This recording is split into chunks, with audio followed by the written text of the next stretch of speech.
So I want to show some exercises for making circles. They're very good for you to practice. Everyone should practice these. So we're going to start with bending a circle with gravity in the flame. So I'm just using gravity, really gentle, bit by bit, curling it. This is how you can make loops for pieces like ornaments and such.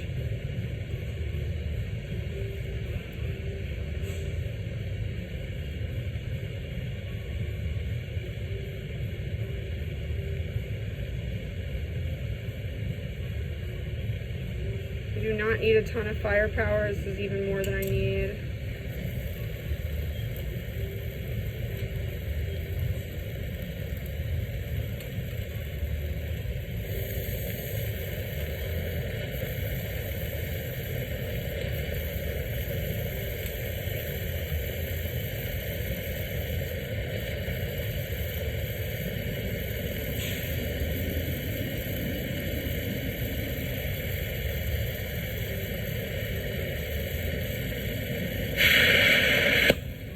Like a large bushy flame that's not too powerful. That's what we're going for here. It's not going to be perfect when you right away. You can try to make it as round as possible. Then we'll clean it up.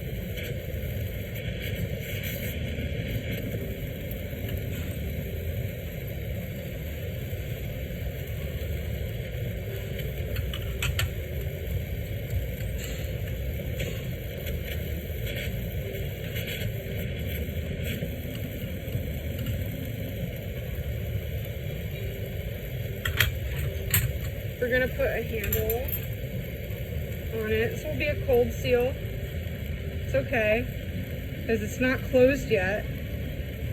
So I'm not going to go torching it like a mofo.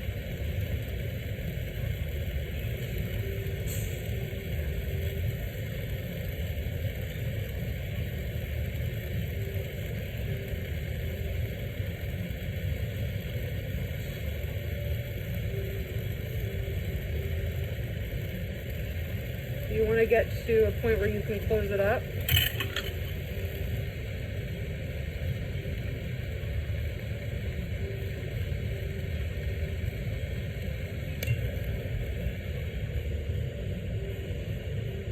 And now we're going to shape it, clean it up and do a nice circle shape. We're going to do 1/2 at a time. So I'm using my graphite, which is a good tool for this because it's round. If you have a round graphite, that's even better. But this is sort of round. It's like an octagonal reamer. It's not cold. It's not going to, if I tried to do this with the tweezers, it would really mess up my shape. It's so aggressive. So I just very gently go along and smooth it out. I want to bring this part down a little bit. I'm really just like, mostly gravity is doing the work for me here. Now I've got a little lumpy bump. So I'm going to use my swipe method. Heat the very edge and pull the thickness into the thin part. It'd be great to put a didymium lens on that thing. That would be like next level. Yeah. Get like a broken pair of glasses. Better than nothing. What do they call swipe method in scientific? They have a different name for it that was kind of cool. You were telling me about that. Peeling, yeah, peeling. Like a banana. We're peeling it. We're swiping the glass into the area it needs to be. Now this got a little three-dimensional in a not desired way when I was bending it, so I'm going to go ahead and flatten it with my torch.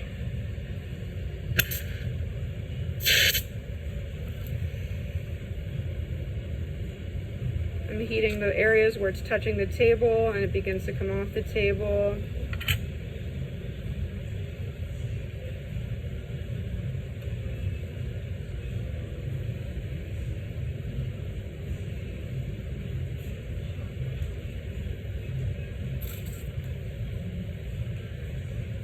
With a square, you can just literally heat the corners and it will all sag, but a circle's a little more complex. It's like a continuous line, so I have to heat a little bit more. I'm torching the side of the kiln shelf. These torch flames are so strong. They're really great. Really intense though. Again, a reminder, if you look for it, the torch flame's actually ending up here. So just really remember that if you have your torch flame going on your desk, be very aware of that. They're great. I'm used to like rinky-dink little things.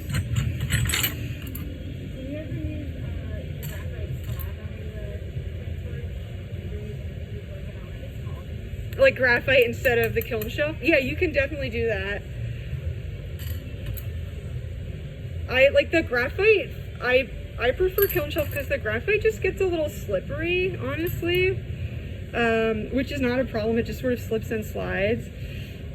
But it can work, and you can also draw onto it the same way. It gets very hot, so if you torch onto your graphite, just be very aware of the heat, because you can burn yourself on hot graphite, no question. Just be aware of that. Have some like leather gloves nearby if you're gonna do that a lot. So I'm almost finished here. I punnied onto another side of the circle. I'm just gonna round it a little more. So when I'm rounding with my graphite on the inside, I kind of go back and forth and turn at the same time. I never want to be touching one spot for a long period of time, so that's like a great way to just smooth it out. So everyone should try that. And you can really finesse a circle forever. So you don't need to get bogged down in it, but to practice the loops, making them round. If you want to if you have a very specific circle size you're going for, one way you can do that is by, you can do the kiln shelf method that I showed last week, where you draw it on the kiln shelf with your hand torch. This is a kind of in-between way that I really like for larger pieces. So I'm building some heat base into the circle. Then I go down and I pick a spot to start. And I trace it over the template that I've made for myself. So this way the template isn't going to be burned off. You can kind of have a little more flexibility. I like this way because you can hold both sides of the rod. So leave extra room for yourself on both sides. And I do this a lot with tubing, like when I'm making like an instrument out of tubing that I want to like fit around my head or be a certain size, I'll like just get some wire around my head, trace it, put it on the kiln shelf, trace it, then I can literally tubing to fit. That's how they do neon as well. You can write your words, you can write, make your template, and then it's just this sort of bend and check over and over again. If your thing is too big, then you just pick a spot where you see it's sort of going off course and pull it in. So all these methods are great for different applications. This is just kind of like a U-bend right now. It's a very specific U-bend. I kind of would block it out and then finish the circle, and then I can smooth it. But I'm not going to try to here it's a little flat. I'm not going to bother adjusting that or correcting that because it's in the right dimensions. I'm going to put it to the size I need it to. I'm going to enclose it, block out the original shape, and then I can finish it. So now at this point, I can't really cross them. So I'm going to bring this one out here so it's out of the way. And I can finish it up.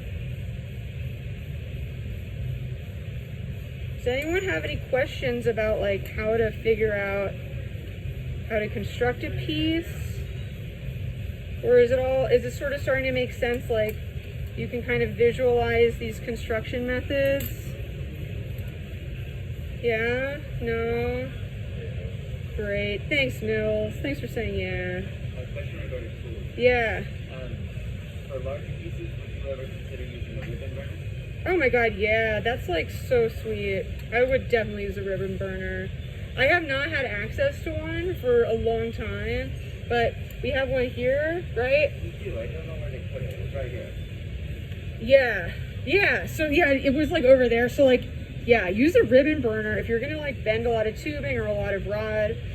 It lets you basically do what I'm doing, where I'm going back and forth, but like you can do it like instantaneously and have a really even heat base. So if you have the tools, like I feel like use them. So that I'm not going to finish this at this moment because I think you guys get the idea, but you can do words this way, you can do any kind of shape. So that's like a great way to just bend it and check and bend and check. Okay?